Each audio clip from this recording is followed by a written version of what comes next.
I done tussle with a whale. I done handcuff lightning, throw thunder in jail.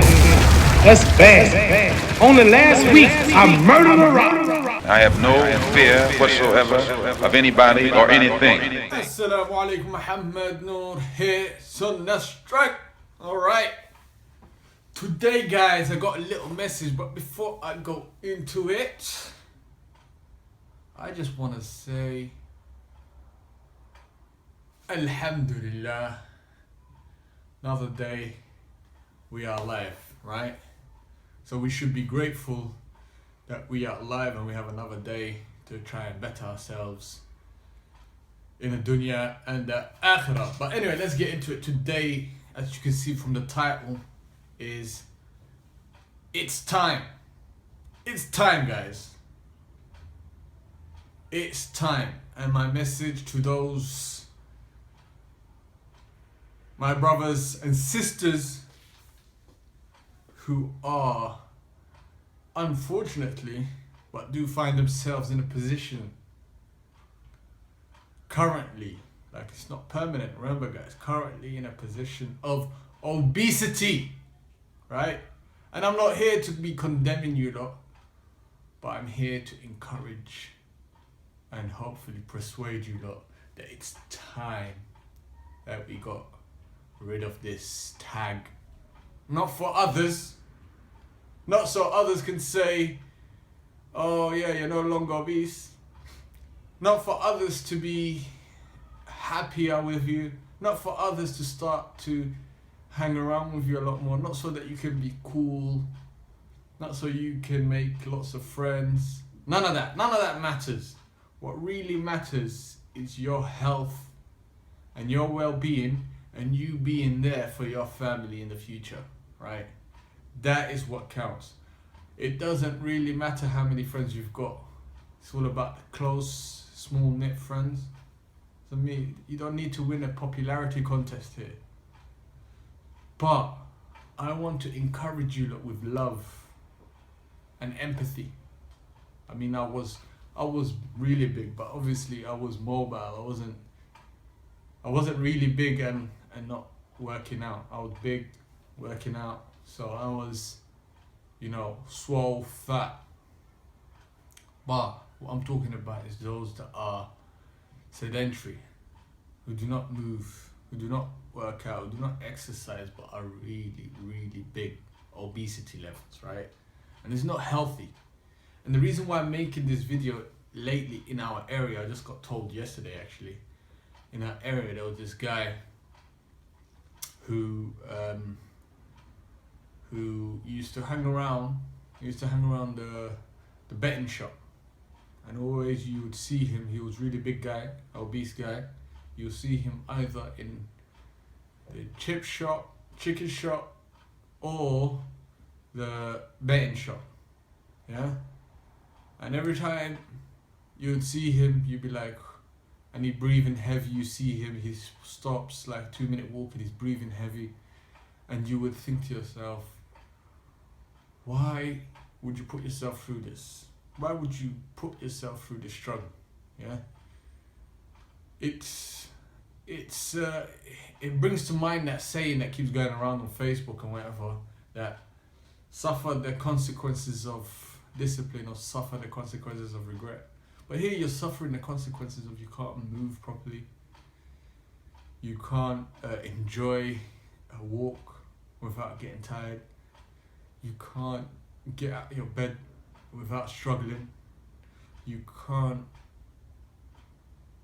most likely procreate efficiently. You know what I mean? You know what I mean? You're gonna know what I mean. I'm using them posh words, you get me? Because man's got a uni now, so I can use those words. But anyway, on a serious note guys, seriously, people that's been obese will tell you how rubbish it is to do everyday chores with a struggle. That's what it is, it's with a struggle, guys. You're doing mundane things, struggling. If it comes to tomorrow you have to run for your life, you probably lose your life. That's how it is. So this guy What was unfortunate was that he did not take action, right? He did not take action.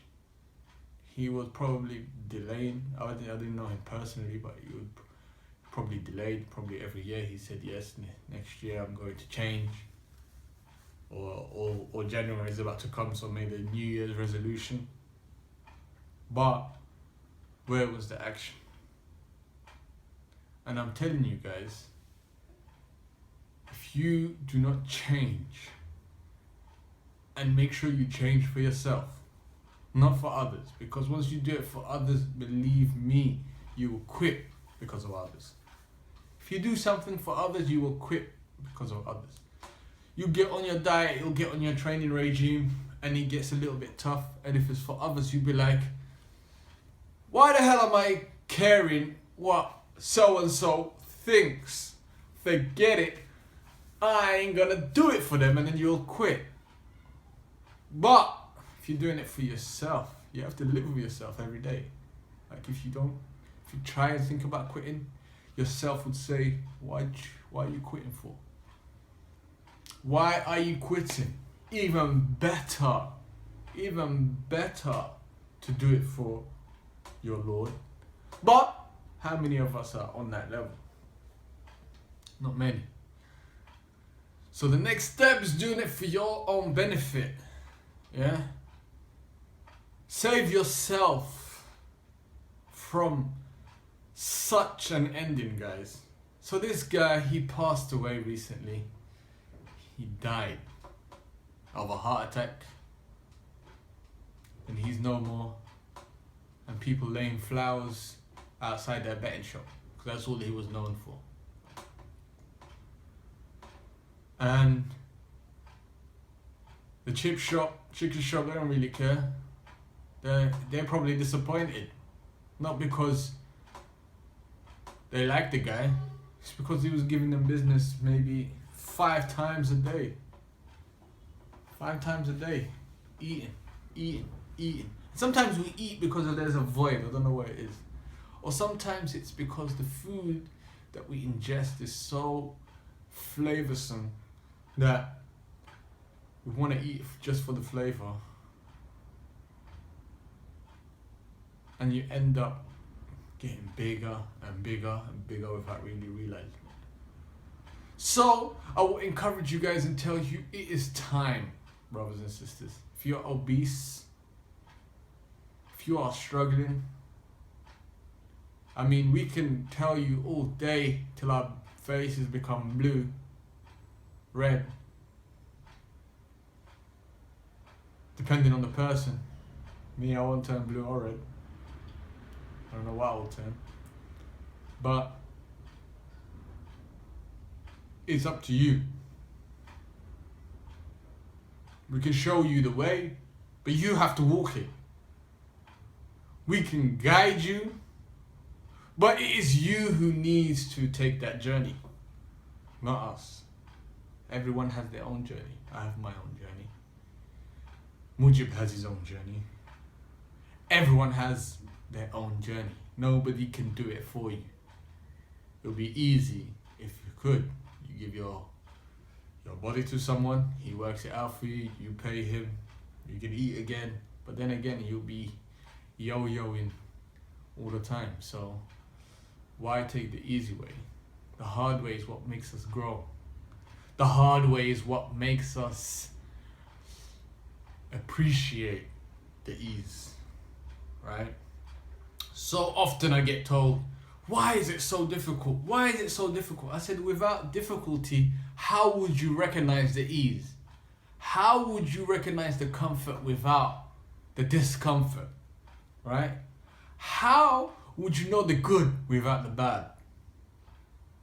Right? A lot of people, when you start debating these people that stop believing in God, they always say, no, there's too much suffering. Like, yeah, there's too much suffering, but how would you know what's comfort if you did not suffer? How would you know? How would you recognize it? Yeah? How would you appreciate it? Yeah? It's the good and the bad. They work in tandem. We need them both. We need the good. We need the bad. We need the struggle. And we need the ease. In order for us to become appreciative, to become stronger, to become better. Right? That's what we need. And if you don't realize that, it's time that you realized it. Until next time, remember, subscribe, like it, like the video, tell your friends, family, imam, because sometimes the imam needs this advice the most. Assalamu alaikum. I done tussled with a whale. I done handcuffed lightning, throw thunder and things. That's bad. Only last week, I murdered a rock. I have no fear whatsoever of anybody or anything.